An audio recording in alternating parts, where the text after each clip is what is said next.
Okay, Michael, here's a question that came in recently. It's a little bit long. It's a little bit of a soap opera, if I have to evaluate it. So stick with me during this. Hey, Mark, great news. I got the job. After not hearing since last Wednesday, I thought the job would go to internal staff, and then about an hour ago, I was told that I got the job. So this is great. But then a day or so later, or a couple of days later, here's what comes through. Hi, Mark. It's strange that my new leader hasn't contacted me directly yet. I would have thought they might have said something in an email, chat, or call by now, since we haven't talked since last Tuesday. Maybe that's how lawyers are. I did find it funny. They said several times that they're a very direct person, but they weren't on camera and haven't communicated with me yet. Strange. But I'm still totally thrilled to be navigating away from my previous leader. I sense they are happy too. So, it's sounding a little bit odd and a little bit fraught now. But look, it continues. Okay, this comes maybe the next day or a little bit later. How strange is it that the new leader hasn't even talked to me or reached out since our last interview? I heard today that they're letting the team know, so I guess they're on top of it, or maybe haven't had to hire people before and don't get the proper etiquette. In the end, I will be leaving my last leader. But this new one is just like the last. Laugh out loud. So, Michael, I hope you get the sense of that particular little soap opera. We all know how fraught and difficult these things can feel. But what's your take on this? What advice would you be giving somebody who's coming with this scenario to you?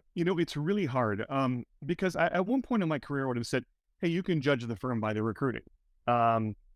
I don't think that's true anymore. And here's what's happened, especially over the course of the pandemic, is recruiting organizations have gone through so much. And please not to insult my great friends who are in the talent and recruiting space, but they never really, I don't feel most of them had control of the situation to begin with. Recruiting is done really poorly most of the time. The communication can be really poor. And they have a job to do. They're going through a lot of different candidates. There's a lot of different philosophies and roles that people in the recruiting team themselves play.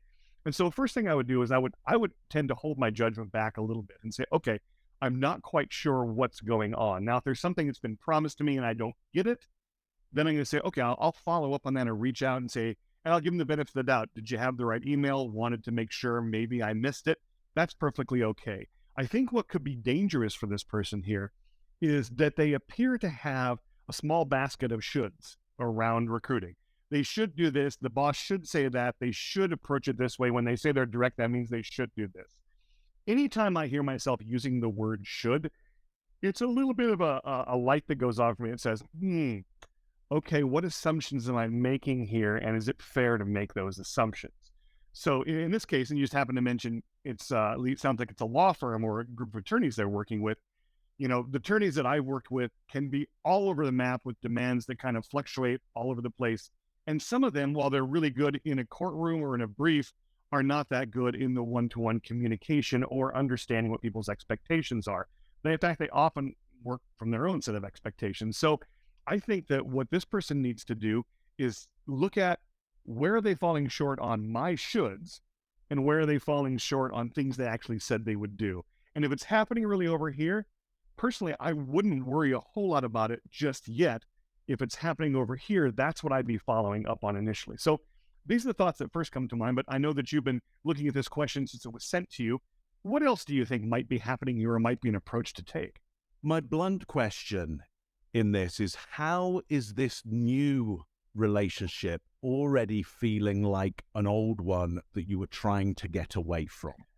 And that's what feels most important about this, as I say, kind of soap opera. And the reason I'd call it a soap opera is soap operas have recurring characters in them, have relationships that happen again and again and again, people getting themselves into the kind of same old problems again and again and again.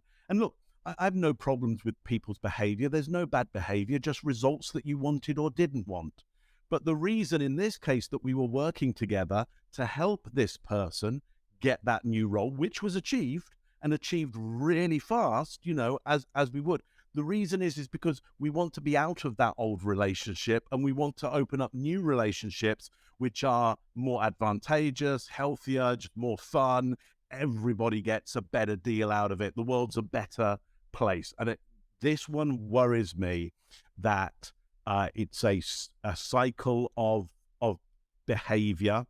Investigate that behavior and some introspection around that. What I hear you saying, actually, I think, is that one of the recurring characters may be the client themselves, and what their expectation are for these relationships. And so, like, it's like, well, am I training a new boss for one that's like the old boss? Is like, well, are you really, or is it the way that you tend to react to the boss, or the needs that you have? So, for instance, the one thing that I can latch onto and what they said was, they said the new boss said they're really direct, but then they hadn't reached out to me. Well, I wouldn't say directness and frequency of communication necessarily go together in my mind, but they appear to in this person. So, thinking about if we find ourselves in a tale that feels familiar, one of the hardest questions to ask ourselves is, wait, is it because of the protagonist and not the new characters around me and the way that I have expectations?